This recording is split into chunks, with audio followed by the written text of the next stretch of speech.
Coming up, a mixed verdict for a man facing charges after a crash that killed a 4-year-old. Dedicated to Eastern and Southern Kentucky, this is WYMT Mountain News at 11. Good evening, I'm Steve Hensley. We begin with breaking news tonight in the trial of Jacob Heil. The jury deliberated roughly 8 hours before returning a verdict around 8 o'clock tonight.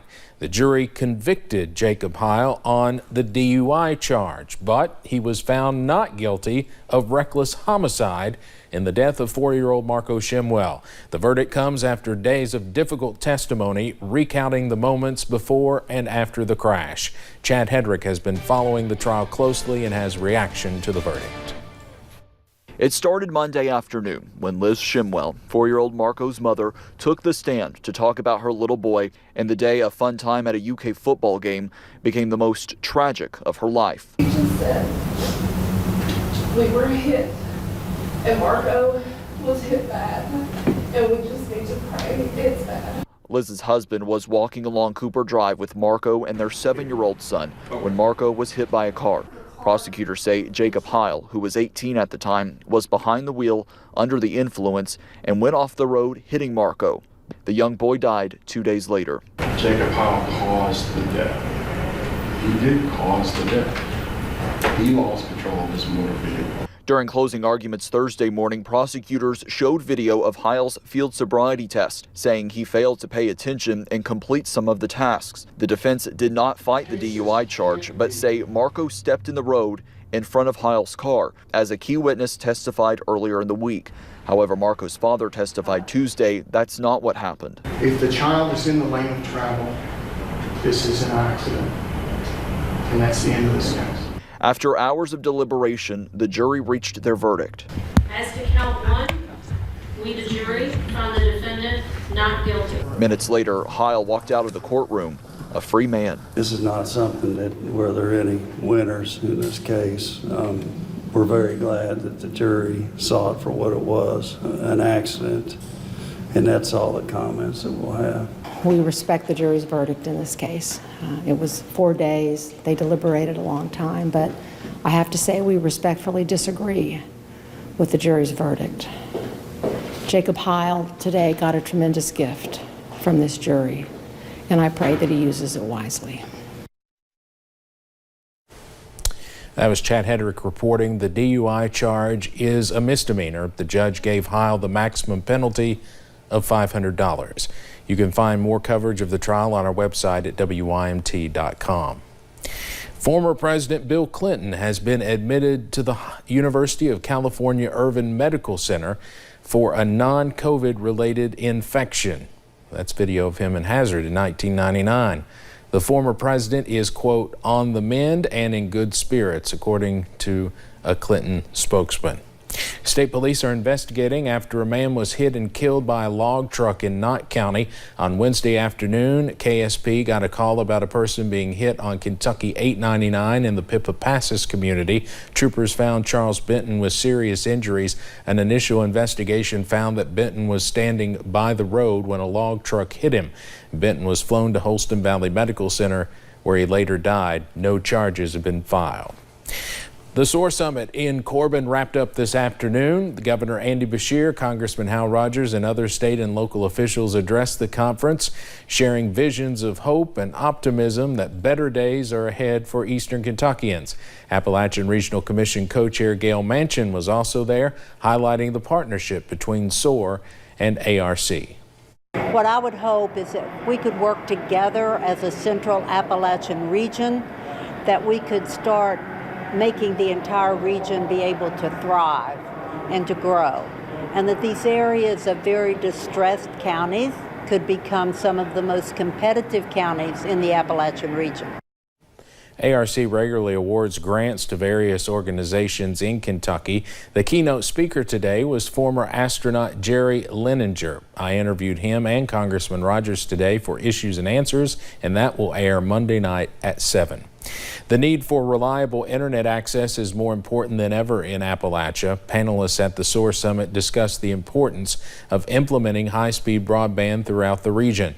One of the panelists, Shelley Hampton, says people should remain patient as there are many hands on the project as everyone is trying to work together. County officials are not the experts on broadband, but they do know that they need it. And so they're reaching out to providers, trying to collaborate, working with other local governments in their region to try to get this ball rolling. So they've got until 2024 to obligate these federal dollars, and we know that several of them are working on broadband. The 2021 SOAR Summit was held in Corbin for the first time. You can see our live coverage of all of this morning's session on our website.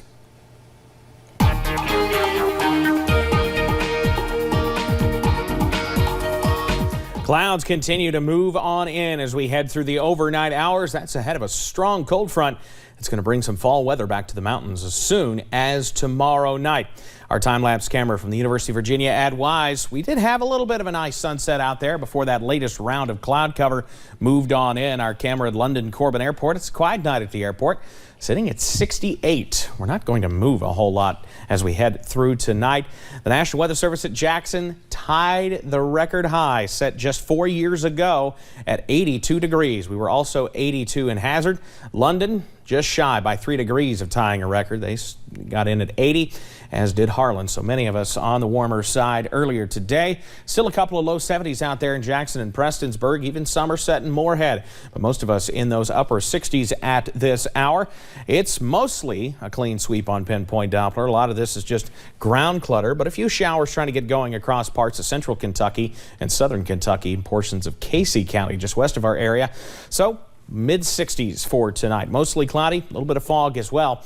But we've got forecast later on this weekend where 65 is warmer than the daytime high. I'll have the details on that coming up in just a bit. Steve? All right, big changes ahead. Thank you very much. Mortgage rates are going up again. The average interest rate on a 30-year fixed-rate mortgage rose to 3.05% in the week ending October 14th. Freddie Mac says that's the highest rate since April. And the 15-year fixed-rate mortgage rose to 2.3%. After falling steadily during the first year of the pandemic, rates reached a record low at the beginning of 2021, then rose through the spring before falling again and settling in just under 3% for most of the summer. Now, rates are expected to continue to gradually rise. But while rates are still historically low, home prices continue to hover near record highs. The positivity rate in the Commonwealth falls below 8%, but deaths remain high. Governor Beshear announced 2,305 new cases of COVID today, increasing the statewide total to 721,895. There were 52 new deaths today, bringing the death toll to 9,262. One of them was as young as 38 years old. The positivity rate is now 7.91%. Good to see that number below 8% and keeping going down. You can always find the latest COVID-19 information on our website at WYMT.com. The FDA voted unanimously to recommend emergency authorization of a booster dose of Modernis COVID-19 vaccine. At a Thursday meeting, a Moderna official was asked how the drug maker will clarify the dosing protocol for the 100 versus 50 microgram third doses. The company says it will send healthcare providers letters explaining dosing protocols and have a 24-hour call center. FDA advisors are also weighing booster doses for Johnson & Johnson's vaccine. The agency, of course, has already authorized booster shots of Pfizer's vaccine for those at higher risk of COVID-19. A recent COVID-19 death has the Floyd County community remembering a man they say was always grinning and giving back. Officer Oliver Little died yesterday after a battle with the virus, leaving behind a legacy of service. From his work as an EMT to the new position he was starting at the Pikeville Police Department, his brothers say his heart always led him to a place he could serve. He's seen people. He didn't see you did something wrong. He did his job wonderfully, but he's seen people. He has that compassion. Officers with the Pikeville Police Department have been with Little's body since his death. He will be escorted to Prestonsburg tomorrow by the Floyd County Sheriff's Department. A call for civility from those who do not agree with COVID-19 restrictions, mandates, or guidelines.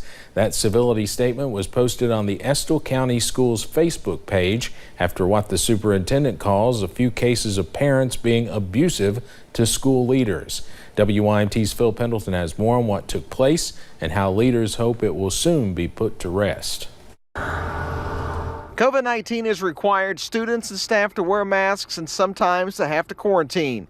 Most arguments are civil, but Superintendent Jeff Saylor says some parents took their language and actions too far. Situations where principals and other members of our staff have received phone calls and emails that have been highly inappropriate and threatening in nature at times. One person took their complaint to the high school. Saylor says they misused trust to gain access to the building and then caused a scene. We're never going to get everything we actually want.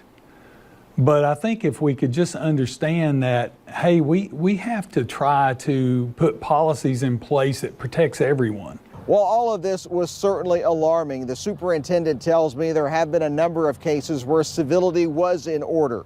At a school board meeting where those people were upset over a number of different things taking place, and also at a recent mask mandate protest. Saylor says one man in particular made his case in a very good way at a recent board meeting. Very polite gentleman that just wanted us to understand where he was coming from. And, you know, we welcome that. But what's not is anything abusive or threatening. And that kind of thing can also be illegal. There is a state law detailing abuse of a teacher, employee, or administrator. And I never thought that we would see such division that we see not only in our local community, but also in our state and in our country as a whole. Saylor says what's good is that most of these cases of bad behavior are few and far between. In Estill County, Phil Pendleton, WYMT Mountain News.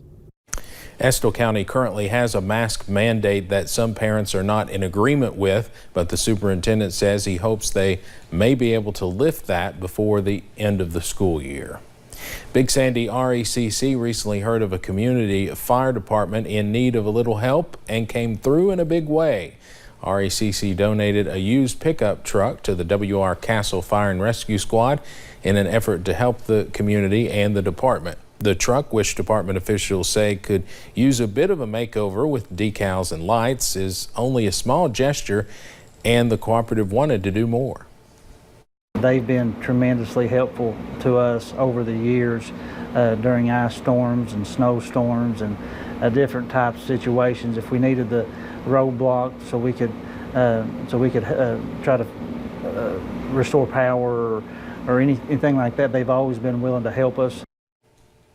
Department officials say they were overjoyed with RECC's kindness and appreciate any and all donations. Officials also say they will use the new truck as a piece of the department's rescue fleet. A dog native to eastern Kentucky won a big title yesterday. Jackie Raker's dog Heaven won People magazine's cutest rescue dog. The main article on Heaven's victory will be released tomorrow. Raker says the process was a great experience, meeting several other pet owners and hearing the stories about their dogs. Dogs who had rough lives to start, and they've gotten, the best families they could have asked for. And it's just been so much fun to connect with other people who share a love for rescues and for their dogs.